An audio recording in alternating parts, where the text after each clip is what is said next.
મહત્વના સમાચાર અમદાવાદમાં ભાજપના જ એમએલએએ અધિકારીઓની પોલ ખોલી છે। સંકલન સમિતિમાં એમએલએ અમિત શાહે અધિકારીઓનો ઉધડો લીધો। અધિકારી લગધીર દેસાઈને હાંકી કાઢવા સુધીની કમિશનરે રજૂઆત કરી છે। જમાલપુરમાં એએમસીની સ્કૂલના સ્થાને શોપિંગ સેન્ટર શરૂ થવા મુદ્દે ઉધડો લીધો છે। જમાલપુરની શાળા નંબર 3-4 અંગે પૂછ્યો હતો સવાલ। અધિકારીએ સ્કૂલ બંધ હોવાની રજૂઆત કરતા જ એમએલએને ગુસ્સો આવ્યો। એએમસી લોકોના ઓટલા ગેલેરી તોડતી હોય છે તેવું અમિત શાહે કહ્યું છે। એએમસી પોતાની મિલકતો ન સાચવી શકતી હોય તો અધિકારીઓને કાઢી મૂકવા જોઈએ તેવી અમિત શાહ દ્વારા રજૂઆત કરવામાં આવી છે। તો જમાલપુરમાં એએમસીની સ્કૂલના સ્થાને શોપિંગ સેન્ટર શરૂ થવા મુદ્દે કમિશનરનો ઉધડો લીધો। જમાલપુરની શાળા નંબર 3 અને 4 અંગે પૂછ્યો હતો સવાલ। અધિકારીએ સ્કૂલ બંધ હોવાની રજૂઆત કરતા જ એમએલએને ગુસ્સો આવી ગયો। અમદાવાદ મ્યુનિસિપલ કોર્પોરેશનની આજે ધારાસભ્ય અને સંસદ સભ્યોની સંકલન બેઠક મળી હતી અને આ સંકલન બેઠકમાં એલિસ બ્રિજના ધારાસભ્ય અમિત શાહે એક ખૂબ જ અગત્યનો મુદ્દો ઉઠાવ્યો હતો। આપણે એની પાસેથી જ જાણીશું શું હતો મુદ્દો। સાહેબ, આજે તમે એક સુંદર રજૂઆત કરી હતી, શું હતી રજૂઆત? દર મહિને એકવાર ધારાસભ્ય સંસદ સભ્યશ્રીઓ મ્યુનિસિપલ કમિશનર અને કલેક્ટરને મળતા હોય છે। સવારે કલેક્ટરની મિટિંગમાં કૌટુંબિક કારણસર નહોતું જોયું, પરંતુ મ્યુનિસિપલ કમિશનરના સંકલનમાં ગયો ત્યારે શહેરના બજેટ આવી રહ્યું છે, તે શહેરના વિકાસ માટે કેટલાક સજેશનો આપ્યા હતા અને ત્યારબાદ મારી પાસે ફરિયાદ આવી જેના માટે હું ખાસ ગયો હતો કે એક જમાલપુરની શાળા તોડીને એની ઉપર શોપિંગ સેન્ટર બનાવી દીધું છે। મેં શાસનાધિકારીને પૂછતા શાસનાધિકારી કોઈ શાળા બંધ છે, એનો અર્થ એ થયો કે જે લોકોએ કેર કરવાની હોય, ધ્યાન રાખવાનું હોય, એને ખબર જ નથી કે શાળા તોડીને શોપિંગ સેન્ટર બની ગયું છે। એને હવા ટીડીઓ ડિપાર્ટમેન્ટ કોર્પોરેશનમાં કોઈની ગેલેરી વધારે બહાર નીકળી હોય કે ઓટલો બહાર નીકળ્યો હોય તો તોડી નાખે છે, તો ટીડીઓ ડિપાર્ટમેન્ટને પણ આ ગેરકાયદેસર કોર્પોરેશનની શાળા ઉપર ગેરકાયદેસર કોમ્પ્લેક્સ બની ગયું એની ખબર નથી। એટલે એ દુઃખદ છે। એવા અધિકારી સામે પણ પગલાં લેવા જોઈએ અને કાઢી મૂકવા જોઈએ।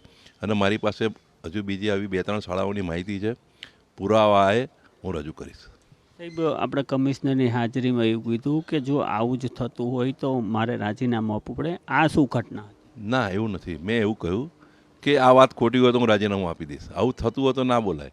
મેં એવું નથી કહ્યું। મેં એવું કહ્યું કે એ ચેલેન્જ કરતા હતા કે આવું નથી થયું, એટલે મેં કહ્યું કે સાહેબ આ વાત સાચી છે અને આવું ના હોય તો હું રાજીનામું આપું। એટલે હું મારી વાત સાચી કહેવા માટે મેં એમ કહ્યું કે હું આ વાત સાચી, મારી વાત સાચી છે અને ખોટી હોય તો હું રાજીનામું આપું એમ। સાહેબ, લગધીર દેસાઈ છે, તેમની જવાબદારી છે કે જે મિલકતો છે કોર્પોરેશનની અને જે શાળાઓ છે તેનું બરાબર મેન્ટેન થાય। તમારા પ્રમાણે ક્યાં ચૂક રહી ગઈ? જુઓ, ચૂક કેટલી મોટી કહેવાય કે કોર્પોરેશનની પ્રોપર્ટી તૂટી જાય, એની ઉપર કોઈ બીજું કોમ્પ્લેક્સ બની જાય અને એ ભાડે અપાઈ જાય, અને જો કોર્પોરેશનની પ્રોપર્ટી ઉપર ખાનગી માણસ બિલ્ડિંગ બાંધીને ભાડે આપી દે અને તંત્રને ખબર ના પડે તો આ તંત્રના બધા લોકોને બગાડી મૂકવા। સાહેબ, લગધીર દેસાઈ કે આવા જે બેદરકાર અધિકારીઓ છે તેમના વિરુદ્ધ આગામી દિવસોમાં કેવા પગલાં લેવા જોઈએ? કમિશનર પાસે પાવર છે કે જે લોકો બિનકાર્યક્ષમ હોય એને કાઢી મૂકવા જોઈએ।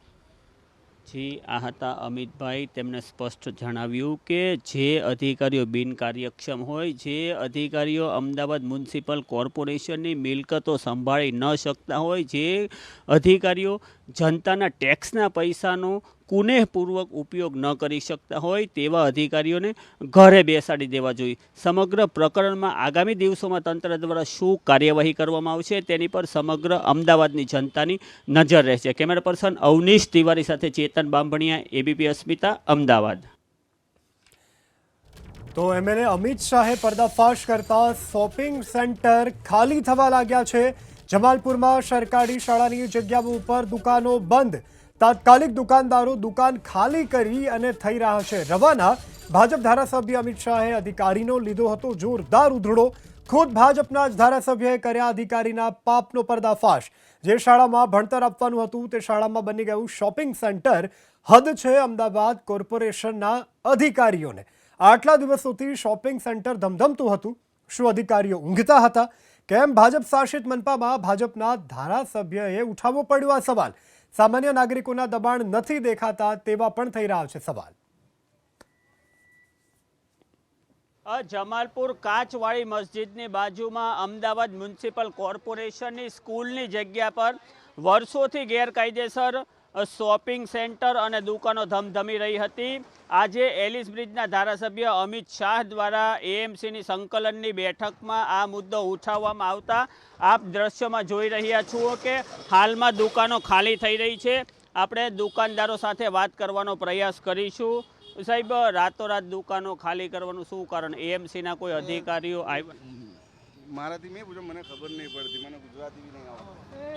આપણે એક અન્ય લોકો સાથે વાત કરીશું. દુકાનના માલિકની ઓકે, જે પ્રમાણે હાલમાં અહીં દુકાનો ખાલી થઈ રહી છે, પરંતુ એબીપી ન્યૂઝનો કેમેરો જોઈ અને હાલમાં કેમેરા સામે કોઈ બોલવા તૈયાર નથી થઈ રહ્યું, પરંતુ જે પ્રમાણે રાતોરાત દુકાનો ખાલી થઈ રહી છે તે અનુસાર કહી શકાય કે આ ડાળમાં કશું કાળું છે. કારણ કે વર્ષોથી જે સ્થાનિક લોકો પાસેથી માહિતી મળી તે અનુસાર વર્ષોથી અહીં જે દુકાનો ગેરકાયદેસર રીતે ધમધમી રહી છે, પરંતુ આ જગ્યા પર સ્કૂલ હતી, પરંતુ વર્ષોથી સ્કૂલ બંધ થઈ ગઈ હોવાથી અહીં ગેરકાયદેસર દુકાનો હતી.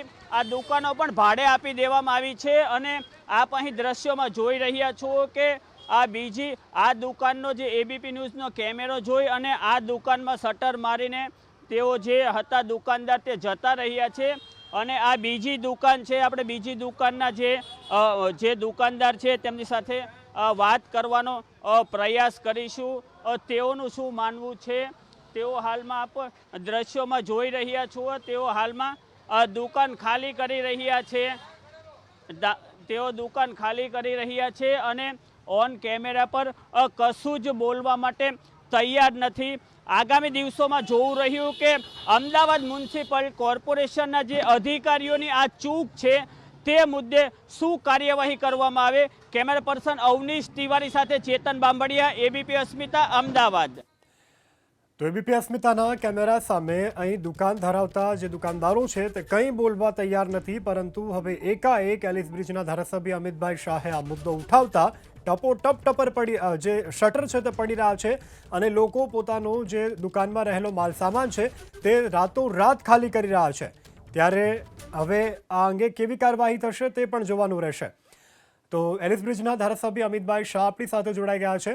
અમિતભાઈ, આજે આપે જે રજૂઆત કરી એની ઇફેક્ટ દેખાવા લાગી છે. લોકો શટર બંધ કરી રહ્યા છે, દુકાનો ખાલી થઈ રહી છે. આપે આ રજૂઆત કરી તે દિશામાં યોગ્ય નિરાકરણ આવશે, શું લાગે છે આપને?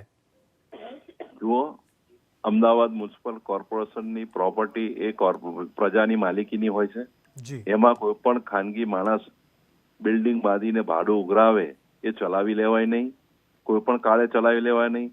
મારા ધ્યાનમાં આવ્યું એ પછી તરત મારા ઘરમાં શોકનો પ્રસંગ હોવા છતાં પણ આજે સંકલનમાં જઈને મેં ઉગ્રતાથી રજૂઆત કરી છે. પણ તમે ત્યાં છો તો એ મસ્જિદના બોર્ડ ઉપર મારું નામ લખ્યું છે, વાંચી લો અને તમે પ્રજાને મોકલો કે આ લોકો શું કરી રહ્યા છે. અંદર જઈ મસ્જિદના બોર્ડ ઉપર શું લખ્યું છે વાંચો તમે, કે અમિત શાહ આપણી મસ્જિદની આવક ઉપર તરાપ મારી છે એવું લખ્યું. તમે અંદર આંટો મારી આવો અને જુઓ અંદર કાચની મસ્જિદના બોર્ડ ઉપર શું લખ્યું છે જોઈ આવો. મારી લાગણીની માંગણી છે, આપણે કોઈ ધર્મ સામે નથી લડવાનું, પણ સમાજના બની બેઠેલા ઠેકેદારો સરકારની પ્રોપર્ટીમાં, કોર્પોરેશનની પ્રોપર્ટીમાં ઘૂસી જાય એ અમે નહીં ચલાવી. બિલકુલ અમિતભાઈ, આજે આપે એ પણ કહ્યું છે કે મારા ધ્યાને અન્ય 2-3 શાળાઓ પણ છે, તો આ કઈ કઈ શાળાઓ અને શહેરમાં કઈ કઈ જગ્યાએ આવે ને એટલે આપું. આમાં શું છે, વગર પુરાવે બોલવાનો કોઈ મતલબ નથી. હું ખોટો પડવા નથી માંગતો. કાલ મારી પાસે પુરાવા આવશે, પુરાવા સાથે હું જરૂર આપીશ. બિલકુલ અમિતભાઈ, આ જે દુકાનો છે એ કોની છે, કોણે બાંધેલી છે, કોની માલિકીની, એને લઈને આપની પાસે કોઈ જાણકારી? હું તો એવું કહું છું, ભાડવાતોને પૂછી જો, ભાડવાતો ઇન્ટરવ્યુ આપવા તૈયાર છે. અને જો સરકારની પ્રોપર્ટી પર આ બાંધકામ થયું હોય તો આ લોકો ઉપર લેન્ડ ગ્રેબિંગની ફરિયાદ કરવી જોઈએ. પોલીસ કમિશનરે, મ્યુનિસિપલ કમિશનરે કે સ્કૂલ બોર્ડના ચેરમેન હોય કે આ લોકોને જેલમાં પૂરી દેવા જોઈએ.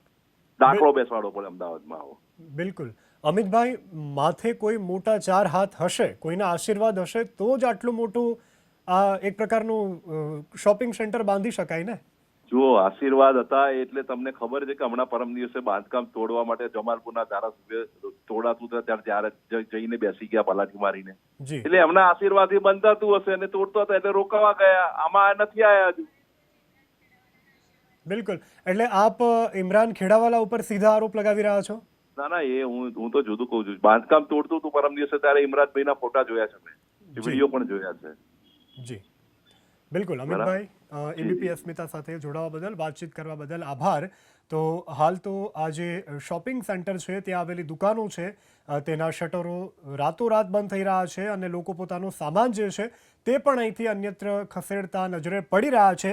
અમિતભાઈ શાહ, એલિસબ્રિજના ધારાસભ્ય કે જેઓએ આ અંગે આજે રજૂઆત કરી હતી અને કોર્પોરેશન કોઈ પગલાં લે કે ન લે, પરંતુ અહીં ધરાવતા જે દુકાનધારકો છે એમણે આ જે અમિતભાઈનું નિવેદન હતું તેની ગંભીર નોંધ લઈ લીધી છે અને તેઓ પોતાના શટર બંધ કરી અને સામાન અન્યત્ર ખસેડવાની કામગીરી કરી રહ્યા છે. હવે કોર્પોરેશન આ દિશામાં કેવું કાર્ય કરે છે તે પણ શહેરજનો આતુરતાથી જોશે. જમાલપુર કાચની મસ્જિદની બાજુમાં આવેલી સરકારી શાળા પર ગેરકાયદેસર દુકાનો બની જતા આજે એલિસ બ્રિજના ધારાસભ્ય અમિત શાહે ઉગ્ર રજૂઆત કરતા સમગ્ર મુદ્દે અત્યારે દુકાનદારો રાતોરાત દુકાન ખાલી કરી રહ્યા છે. શું છે સમગ્ર પ્રકરણ, આપણે સ્થાનિક પાસેથી જાણવાનો પ્રયત્ન કરીશું. શું છે સમગ્ર પ્રકરણ, સ્કૂલ ક્યારે હતી, ક્યારે તૂટી, દુકાનો ક્યારે બની? સ્કૂલ બહુ જૂની છે અમારી સાહેબ, આ લગભગ 50 વર્ષ પહેલાંની સ્કૂલ છે, બરાબર. અને આ 12 વર્ષ પહેલાં દુકાનો આ સ્કૂલ તોડી નાખી. એના પછી 7-8 વર્ષથી આ દુકાનો બનાવી દીધી છે સલીમ ખાન જુમ્મા ખાને, બરાબર છે. એની અંદર આ કોઈ ટ્રસ્ટી નથી કે આ માણસનો કોઈ લેવો દેવો નથી, બરાબર છે. આ એક ગુંડા તત્વ છે, મતલબ એને કે, બરાબર, રીટા ગુનેગાર માણસ છે. આનો કોઈ લેવો નથી, આ ખોટું ભાડું ખાય છે આનું, બરાબર. અંદાજિત કેટલી દુકાનો હશે અને આ વિસ્તારમાં કેટલું ભાડું ચાલે? આ દુકાનોનું ભાડું અત્યારે હાલમાં 10,000 રૂપિયા ચાલે છે. બનાવી ત્યારે 8,000 રૂપિયા હતું, બરાબર છે. અને લગભગ આ 10 દુકાનો છે, 10 દુકાનો છે આની અંદર. આવી જાય અહીંયા પાછળ બી અમારી જગ્યા પડી, એ બી સ્કૂલની જગ્યા છે, બરાબર છે. એ ઉર્દુ શાળા નંબર 9-10 છે, આ 3-4 છે, બરાબર. ઉર્દુ શાળા નંબર 9-10માં પણ આ જ રીતે કોનો કબજો છે ને શું છે સમગ્ર પ્રકરણ? આ 9-10માં આ સલીમ ખાન જુમ્મા ખાનનો બી કબજો છે. અને આખા અમારે જે ભાડવા છે અમે આ મસ્જિદના મકાનોમાં જેટલા અમે ભાડવા છે, બરાબર છે, એની અંદર પણ આની નજર છે કે આ જમીન અમારે મકાન ખાલી કરાવી લેવા છે, આ મકાનો ઉપર કબજો કરી લેવા છે. આને પાછળ આપશ્રીએ જણાવ્યું પાછળ જે સ્કૂલ છે ઉર્દુ શાળા હતી તેનો છે સમગ્ર મુદ્દો? એ પણ તોડી નાખી છે. એ સ્કૂલ ચાલુ જ હતી, એ સ્કૂલ પણ તોડી નાખી છે. છેલ્લા લગભગ 12-15 વર્ષ થઈ ગયા એ દુકાન સ્કૂલ તોડીને પણ, બરાબર છે. અને એની ઉપર પણ આવી દુકાનો બનાવવાના હતા, પણ અમે લોકો એનો સામનો કરીને આ બંધ કરાવી છે, બરાબર છે. ઓબ્જેક્શન કર્યો, અમારો કેસ ચાલે છે વકફની અંદર. વકફમાં મારા નામથી જ કેસ છે, રફીક અંસારી, બરાબર છે. તો એટલે ત્યાં કામ રોકાઈ ગયું છે, બરાબર. અને એના સિવાય અહીં એક મકાન હતું, એક બેનનું, એ મકાન તોડીને મકાનના 2 ભાગલા કરી નાખ્યા છે, બરાબર છે. હવે એ બેનને નાનું મકાન કરી આપ્યું છે, બીજા ગરીબ માણસ ભાડવા જ છે, બરાબર છે. હવે એનો એક મકાનના 2 મકાન કરી નાખ્યા છે ને બીજો મકાન બનાવીને કે હું ભાડે આપીશ, 1 લાખ રૂપિયા ડિપોઝિટ અને બીજું 5-6 હજાર રૂપિયા જે ભાડું હોય, બરાબર. હવે વકફની જગ્યા છે, આમાં આ ભાઈનો કોઈ લેવો દેવો નથી, બરાબર. સમગ્ર મુદ્દે શું છે વિવાદ અને આ દુકાનો છે ત્યારે બની અને તમે કોઈ સ્થાનિક લોકો વિવાદ એવું છે કે વિવાદ અમારે કંઈ એવું નહોતું અત્યાર સુધી, તો કંઈ નહોતું. અત્યારે દુકાન તો 7-8 વર્ષ થઈ ગયા છે દુકાન બનાવીને, તો દુકાન બનાવીને અમે કોઈ વાંધો નહોતું. પણ અત્યારે શું છે કે અંદર જે અમારી જે જગ્યા હતી ને, જગ્યામાં કબજો કરી ને, જગ્યા જે હતી સ્કૂલની જગ્યા, એ જગ્યામાં કબજો કરી એના અંદર ગોડાઉન તરીકે બનાવવાનું હતું. હવે રેસિડેન્સી જગ્યાની અંદર ગોડાઉન બનાવવાનું હતું. તો ગોડાઉનમાં અમે લોકો ઓબ્જેક્શન ઉપાડ્યું કે હવે અત્યારે જે છે ને ઓબ્જેક્શન એ છે, ઓબ્જેક્શન ઉપાડ્યું હતું અમે. તો હવે એ લોકો શું છે કે જે મકાનો જે અમારા હતા ને, હવે મકાનો તોડીને જે છે કે મકાનો જે તમારા જે 15x10 છે કે 10x10 છે કે ગમે એમનું નથી જોવાનું. અમે જે છે ને એ લોકો એ કહે છે કે 10x10નું મકાન કરો તમે, ને એની ઉપરની જે જગ્યાઓ છે ને તમારી, એ બધી અમે કબજે કરી લઈશું ને અમે અમારી રીતથી કામ કરીશું. બીજું કંઈ 11 મહિનાનું ભાડું, 11 મહિનાનું લખાણ આપો અમને. અમે 100 વર્ષ જૂના ભાડવા છે, અમારા બાપ દાદા અહીંયા રહ્યા છે, બરાબર છે. ને કે 11 મહિનાનું તમે લખાણ આપો અને 5,000-4,000 રૂપિયા ભાડું. અત્યારે અમારે 12 રૂપિયા, 15 રૂપિયા, 200 રૂપિયા, 100 રૂપિયા એવું ભાડું ચાલે છે અમારા. ને અમને મકાનની અંદર કંઈ સુવિધા પણ પતરા નાખવા નહીં દેતા. અને એમની મરજી પડે એને ડબલ માળનું મકાન બનાવવા દે. એમને જો ડોનેશન આપે એમને ડબલ માળનું મકાન બનાવવા દે.